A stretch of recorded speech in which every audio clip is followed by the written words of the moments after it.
Okay, so this time we focus on what is research, no? So research basic encompass the foundation principles of a fundamental elements that guide the systematic investigation of a specific topic. No? So the aspect of a characteristic of basic research focus on the purpose and objectives, the research question or hypothesis, the literature review, the research design, the data collection, data analysis, validity and reliability, and ethical consideration. And to give us more details about the topic, let us all welcome our presenter. Go ahead, sir. Good morning, classmates. Yun po, thanks po sa chapter 2. Medyo ito po yung chapter 1. Let's continue po. Chapter 1 is about research basics. So, here's the contents of our chapter. Definition po, research is the systematic and objective analysis and recording of controlled or observations that may lead to the development of generalizations, principles, or theories resulting in prediction and possibly ultimate control of events. So dito po, yung sinabi natin systematic is step-by-step po ito. Step-by-step process, and may objective po tayo dito kung bakit natin kinokonduct ang isang research. May gusto po tayong malaman o mapatunayan sa pag-conduct natin ng research. So, ginagamit po siya pag pwede pong development ng generalization, etc. So,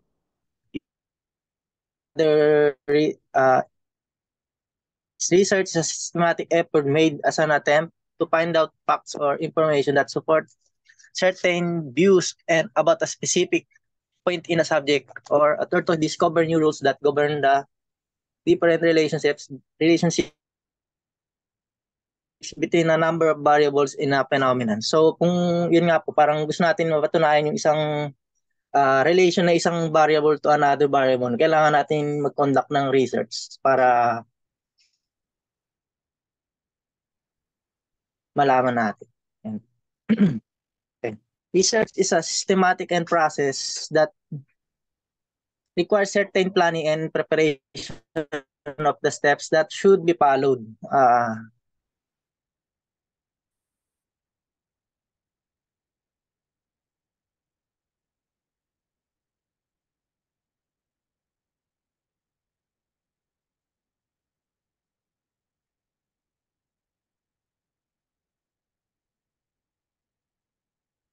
Ating sarili.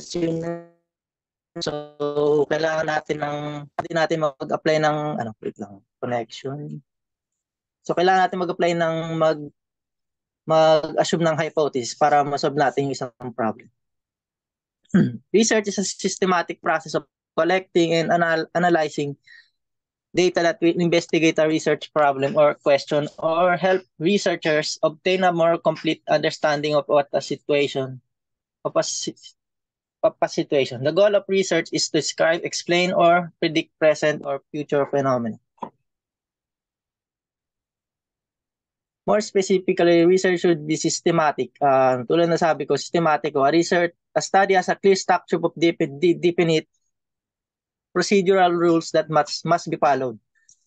There are rules for designing a study, for controlling different problems that may adversely influence a study, and for choosing applying statistics. And if these rules make such studies systematic, and that can help us read, interpret, and critique studies. These rules that underlie the logic of research. So yung isa pa po is itong logical research. The rules and process step by step the progression of beliefs, each of which is necessary for the logic to succeed. If the procedures are violated, one or more building blocks may be missing, and the logic will break down like any other logic. So kapag hindi natin nasunod ng sunod-sunod nga yun, ni-research natin, pwede tayong maligaw. So parang pag naligaw tayo, hindi na natin alam kung ano yung hinahanap natin, yung goal natin kung bakit tayo nag-research. Another one, tangible research. Research is tangible in that it is based on the collection and sometimes manipulation of the data from the real world. So sinabi tangible, ito yung nahawakan natin na ano, nahawakan hindi siya yung ano lang, imaginary. So the set of data may take the form of scores subjects, ranks on course grades, number of language learners who have certain characteristics and so forth. It is the manipulation or processing of this data that links the study of the real world. So another one, research should also be replicable. So pag sinabi replicable, so pwedeng gayahin siya. So pwedeng similar, related, uh, familiar sa ganitong kung ano man yung topic na inaano natin. The researcher's proper presentation and explanation of the system logic and data collection and data manipulation in a study should make it possible for the reader to replicate the study. The study is clearly explained and we can understand it well enough to replicate it. We can probably have enough information to judge its quality. Perhaps then we should consider replicability to be one of the first yardstick when critiquing any such article. So reductive research. Research can reduce the confusion of facts in the language teaching. For example, frequently present, sometimes on daily basis. Through doing or reading such studies, we may discover new patterns in the facts or through this investigation, eventual agreement among many researchers, general patterns and relationships that may emerge that clarify the field as a whole. Other one. So, importance po ng research. So, may importance nito kung bakit nga ba research? So, sa tagal-tagal na ng panahon,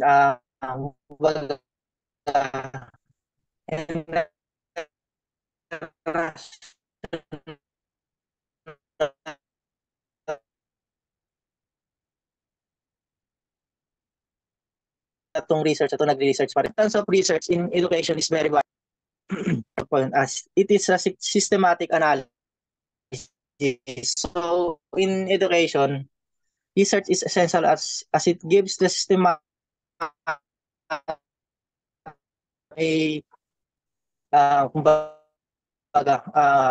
mga nakaraan na nahalungkat pa natin yung mga research din ng iba. Doon din kailangan natin malaman systematic kung paano nangyari yung isang bagay. May step by step siya kumbaga. Yun. One needs study to in a systematic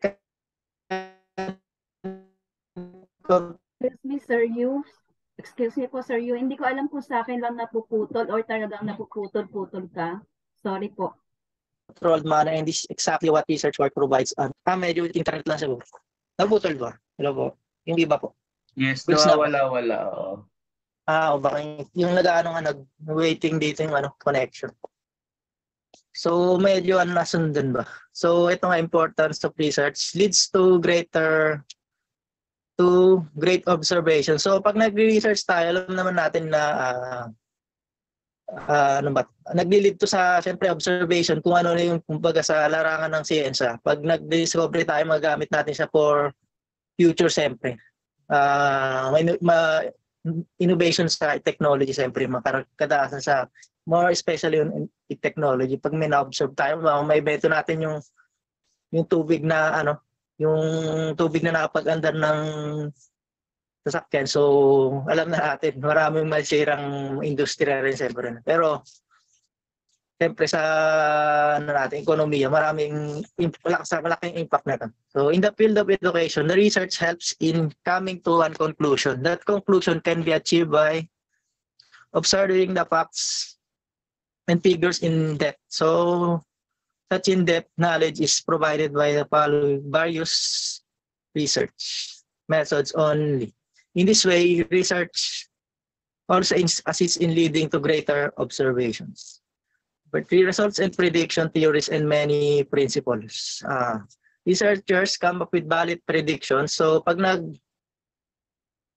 research tayo, yung prediction natin, hindi lang siya nagiging prediction lang. So natin siya, na-validate yung prediction natin kapag narating na yung nararating natin yung conclusion na kaya pala halimbawa sa siyensya, kaya umiikot yung magnetic wire yung dahil sa electrons may magnetic kailangan ng baterya, mga ganyan, na ano natin, na-validate yung prediction natin.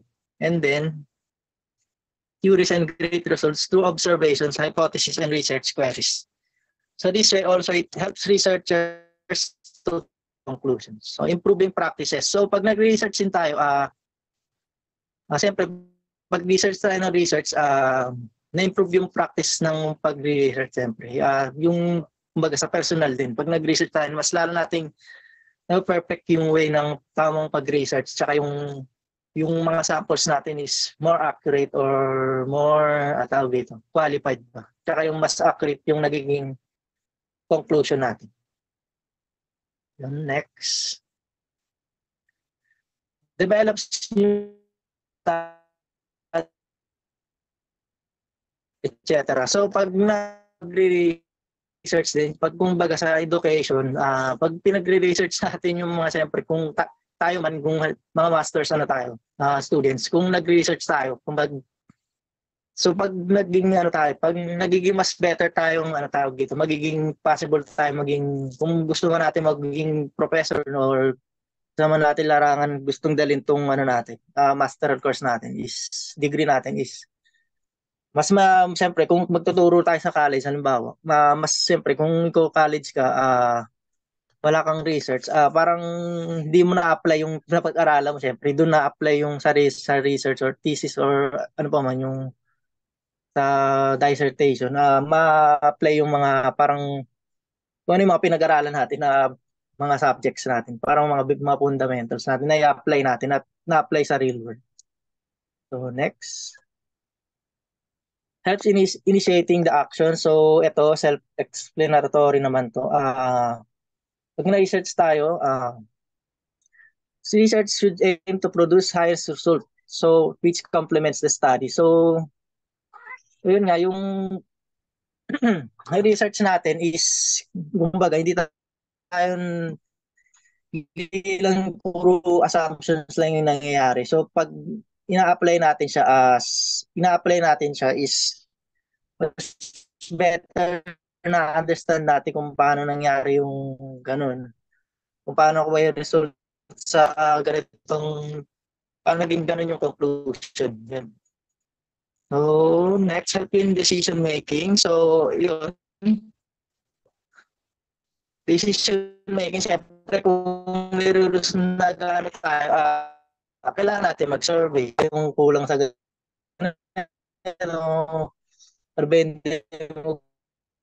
natin yung na-apply natin yung SWOT analysis natin na survey natin, then may better yung come with anong product ang siyempre pag product doon na-apply yun, siyempre.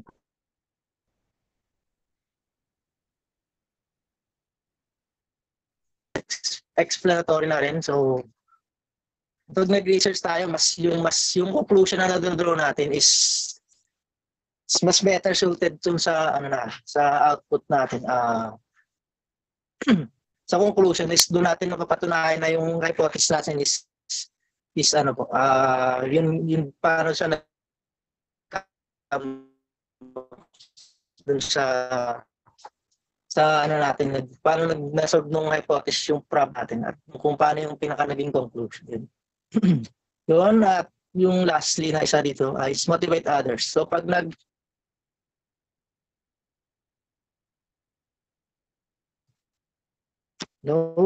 ba yung internet ko, pasensya na. Medyo sa lugar na ito, yung internet. So, pasensya na, yung may na ako. Choppy. Medyo siya, nawawala-wala yung boses mo, sir. Sige. Wait lang.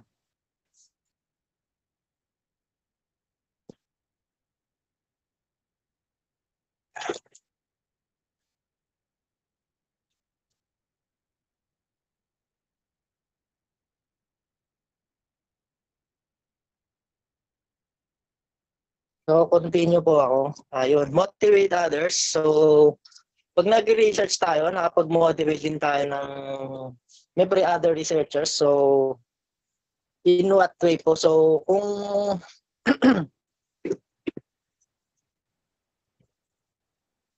So alam naman natin yung mga gadgets na ano natin, mga kumbaga halimbawa na lang yung laptop natin. Kung paano to ginawa, hindi naman basta-basta na to na binuo lang sa ng biglaan parang magic. Siyempre, nire-research to. Kung paano nire-research, siyempre yung fundamentals sa yung science, yung pinag-aralan mo, i-apply mo siyempre sa i-apply mo siyempre dito sa parang gagawin. Ito yung research. So, yung applied science ka kumbaga. So, kung wala research to nabutong laptop, ni-research to yung paano yung features, innovative. Doon pa lang is na parang may motivate tayo na kumbaga na-inspired din tayo. Kumbaga, hindi siya parang inspired din tayo na mga tayo. Inspired din tayo parang kahit na hindi siya saktong, hindi agad-agad na ganun yung goal natin. Yung may motivate lang na kaunti. Kung parang gusto rin natin mag-research, parang gusto natin parang parang gusto natin magtawag dito, magiging dreamer tayo. Diba? Parang gusto rin natin kahit paano mag-invent, mag-research, and etc. Yun. Next. Objectives purpose of research is to discover answers to question through application of scientific procedures. So, yun. The main research find out truth which is hidden, which was not been discovered as yet. Though each research has its own specific purpose, we may think of research objectives as falling into a number of following broad groupings. So, yung meron dito ng dalawang to gain familiarity with the phenomenon as to achieve new insights into it. Studies with its object in view are termed as exploratory or formulative research studies. So yung pangalawa naman is to portray accurately the characteristics of a particular individual, situation, or a group. Studies with this object in view is known as descriptive research studies. So ito yung dalawa niya. Number 3, ito pa wala. To determine the frequency with which something occurs or with it is associated with something else. Study with this object in view are known as diagnostic research studies. And last yung to test a hypothesis of a causal relationship between variables. So ito yung pinaka-common sa atin, isang common sa atin yung testing of hypothesis between causal relationship. Known as hypothesis testing research studies. So features naman tayo. It is directed towards solution of the problem. Then another one, it emphasizes the development of generalizations, principles, or theories that will help in predicting future occurrences. So, yung next, it is based upon observable experience or empirical evidence. So, pag empirical evidence, ito yung mga evidence na na-measure natin. So, ito yung mga valid evidence, yung mga physical.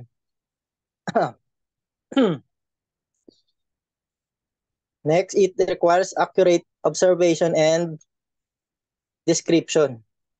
Another one, it involves gathering new data from primary sources or using existing data or for a new purpose. Next is, it demands expertise. It strives to be objective and logical. It is carefully recorded and reported. So, itong last na to is naman, hindi naman siya important, tawag dito, very, hindi tawag dito, not to mention out siya, very important tong huli dahil kung nag-research tayo, hindi natin record and hindi natin reported, parang for what purpose tayo nag-research, diba? Yun lang. Next. Types of research methods. So, meron tayong dalawa dito. Quantitative research describes impairs. Quantitative research means definition is describe, infers, and resolves problem using numbers. Emphasis is placed on the collection of numerical data. The summary of those data and drawing of those inferences from data. So pag sinabi natin quantitative research and qualitative research, hindi ito yung laban ng quantitative versus quality. Sinabi yung medyo malapit siya dun, pero quantitative kasi is more on numbers ang pinagamit natin para ma-prove natin ang isang bagay. So halimbawa gusto natin na sabihin natin, for example na lang is, in essence na lang ito, nasabi natin na maraming majority ng, nagbigay tayo ng generalization na majority ng taga-Bagong Silang is mahilig sa ano halimbawa, kunwari na lang bulalo. Paano masabing majority? Hindi parang kulang, di ba? Kailangan mo ng numbers para ma-prove na yun, tama nga yung sasabi mo, para ma-prove na yung conclusion mo na yun, or generalization mo na yun. Kailangan mo ng numbers. So, dito mo gagamit si quantitative research. So, sa qualitative naman, on the other hand, is based on words, feeling, emotion, sounds, and other numerical and quantifiable elements. It has been noted that information is considered qualitative in nature. It cannot be analyzed by means of mathematical techniques. This characteristic may also mean that an incident does not take place often enough to allow reliable data to be collected. So, qualitative, ito yung mga hindi natin siyempre, hindi natin ma-express in mathematical, then puro siya, ito maganda, ganito kung ano mga adjective words. Describe na i-describe lang natin siya, pero hindi na siya ma-express into mathematical equivalent, siyempre. Ito yung Next is, ito naman, types of research methods according to the nature of study. Descriptive research usually involves surveys and studies that aim to identify facts. In other words, descriptive research mainly deals with the description of the state of affairs as it is at present. There is no control over the variables in this descriptive research. So, descriptive, by the, root, yung word na descriptive, describe. So, mag-survey ka, gagamit ka ng survey, yung tulad ng most like, usual na ginagawa natin nung college, may survey tayo, then, so, gagawa na lang tayo survey, then, most likely, hinahatin natin sa grupo. So, dito siya babagsak sa, sa descriptive research. So, analytical research naman, on the other hand, is fundamentally different in a way that the researcher has to use facts or information already available and analyzes this in order to make critical evaluation of the material. So, analytical research is, sabi dito is, yung information na hindi na tayo mag-gather na information. So, available na siya. So parang ina-analyze na lang natin for another use natin, or make a critical evaluation of the material. Ito yung sinasabing analytical research. Already available na yung information.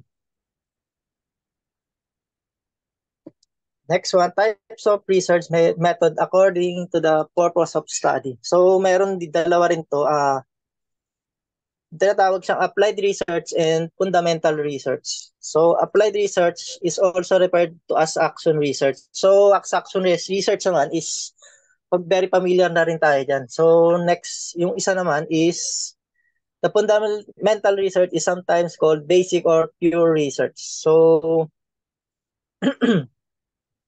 ito yung basic research. Ito na yung, medyo dilan din ako, nakalimutan ko na rin. So, next na lang. The table in the next slide summarizes the main differences between applied research and fundamental research. Similarities between applied and fundamental basic or fundamental basic research relate to the adoption of systematic and scientific procedure to conduct the study. So, kaya applied research, ito yung parang comparison. Tries to eliminate the theory by adding to the basics of a discipline. Sa kay fundamental research naman, aim to solve a problem by adding to the field of application of a discipline. Kay applied, problems are analyzed from the point of one discipline. Kay fundamental naman is often several disciplines work together for solving problem. Kay applied, generals are preferred. Kay fundamental research, often researcher individual cases without the aim to generalize. So, pakibasa na lang para, ayun. Sa isa, ito yung comparison nila yung dalawa.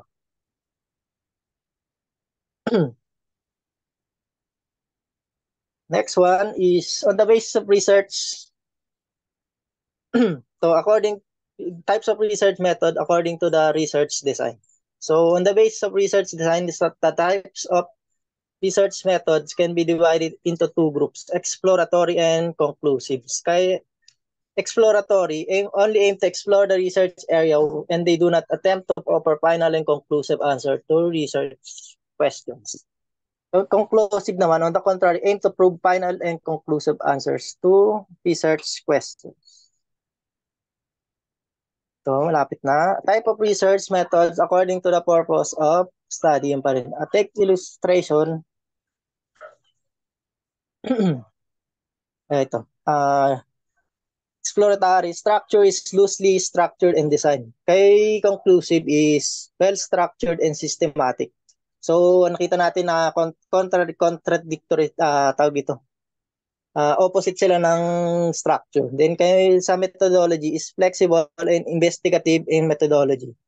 Kay conclusive naman, has a formal and definitive methodology that needs to be followed and tested. Hypothesis does not involve testing of hypothesis. So, nakita natin dito, kay exploratory, wala siyang tinetest na hypothesis. So, dito, mas kadalasan na ginagawa natin, dito tayo kay conclusive. Most conclusive researchers are carried out to test the formulated hypothesis. So, yun siya. At findings naman, findings might be topic specific and might not have much relevance outside of researcher's domain. Kay conclusive naman, findings are significant as they have theoretical or applied implication. So, nakikita naman natin, parang di tayo masyado dito na test na try pa to si exploratory. So, yun lang po sa chapter 1 basics ko po. Salamat.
Okay.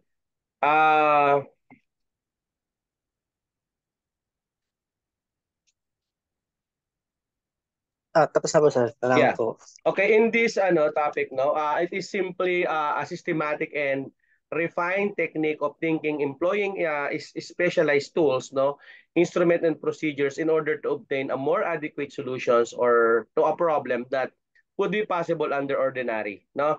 So what we can do in research, no, we could able to categorize, no, describe, no, explain, evaluate, compare, correlate, predict, and control.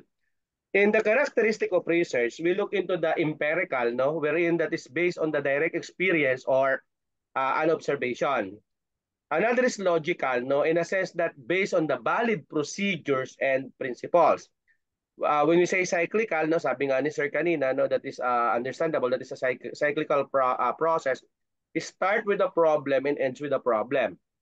Then analytical, no, utilizes the proven analytical procedures in gathering data. No, sometimes replicability in a sense that we design and procedures are replicated to enable the researchers to arrive at valid and conclusive results. No, we also have a characteristic of research like critical. No, it's exhibit careful and prescribed judgment. In the type of research, most commonly we've heard the applied research, actual research, and the pure research. For a research design, no, we look into the descriptive, historical, correlation, no, comparative, uh, experimental, no, ex post facto, simulation, of course, case study, evaluation, sometimes action, no, ethnological, feminist, and cultural. Now, in the research basic, no, we need to look into, of course, with as I mentioned earlier, no, the considerations of the purpose and objectives for having a research, no, because at the core of any research endeavor, no, it is a clearly defined purpose and set of objectives. Researchers must articulate why they are conducting the study and what specific goals they aim to achieve. And this provides a roadmap for the entire research process. No? A research study typically revolves around specific questions, no? And questions of hypothesis, no? that the researcher seeks to answer or test. Now, the question of hypothesis serve as the focal point of the investigation, no? Guiding the collection and analysis of data. But before conducting study, now, researchers review existing literature, no, to gain an understanding of the current state of knowledge on the topic. And this literature review helps situation the research within a broader context. No? And the most important is identify the gaps in knowledge and inform the development of research question. Now, the research design outlines the overall strategy and plan for conducting the business or the study. And this include decision on whether the research will be quantitative or qualitative. So the choice of data collection method, sampling techniques, and overall structure of the study is included in the research design. On the other hand, no, the data collection of relevant data, no, is critical phase in any research project. Depending on the research design, data can be gathered through surveys, experiments, interviews, observation, or a combination of methods. And the data collected should directly address the research question or hypothesis. Once data is collected, researchers analyze it using appropriate statistical or qualitative methods. Kasi kapag quali, wala naman tayong statistical tools na gagamitin, di po ba? Kasi proving tayo. Unlike quantitative, so there is certain appropriate statistical treatment for a quantitative methods of research. So the analysis aim to uncover patterns, relationship, or trends in the data, providing insights into the research questions and supporting of refuting hypotheses. Another thing is ensuring the validity and reliability of research findings is fundamental. Because validity relates to the accuracy and truthfulness of the study, while reliability pertains to the consistency and repeatability of the results. Now, rigorous methodologies are employed to enhance the trustworthiness of research outcomes. Research must be conducted ethically, no, respecting the rights and well-being of participants. Research adhere to ethical guidelines, no, obtain informed consent, and maintain confidentiality. So ethical considerations are crucial for the integrity and credibility of the research. So the basic of research involves a systematic approach to inquiry, including defining purpose and objective, formulating research question, conducting a literature review, designing the study, collecting and analyzing the data, and ensuring the ethical standards. And these foundational principles provide a structure for conducting rigorous and meaningful investigation across various disciplines. So I think that's it for this topic.